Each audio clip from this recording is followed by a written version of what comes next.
write in the book, there is no faith and no courage and no sacrifice in doing what is expedient. What do you say to those viewers that don't pursue their dreams and are locked in their careers because they are too afraid to take risks and pursue something meaningful? Well, the first thing I would say is, well, you should be afraid of taking risks and pursuing something meaningful. But you should be more afraid of staying where you are if it's making you miserable. You're paying a price by sitting there being miserable. You might say, well, the devil I know is better than the one I don't. It's like, don't be so sure of that. The clock is ticking. Yeah. And if you're miserable in your job now and you change nothing, in 5 years, you'll be much more miserable and you'll be a lot older.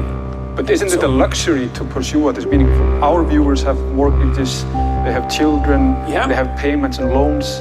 It's a luxury to pursue because we lack the resources. Well, I don't remember now, I'm not talking about what makes you happy. It's a luxury to pursue what makes you happy. It's a moral obligation to pursue what you find meaningful. And that doesn't mean it's easy. It might require sacrifice. If you need to change your job too, let's say you have a family and children and a mortgage, you have responsibilities.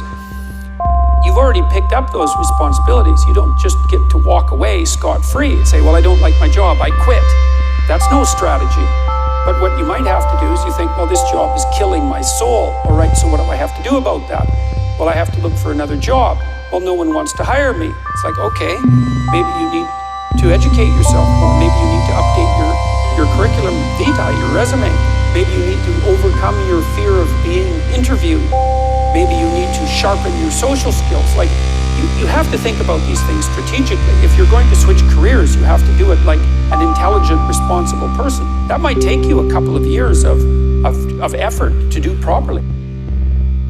We're built for struggle, us human beings. We're built to contend with the world. We're built to contend with reality. You want a challenge, and the best way that you can take on a challenge, because a challenge fortifies you. So you don't want to be secure, you want to be strong. And you get strong by taking on optimal challenges.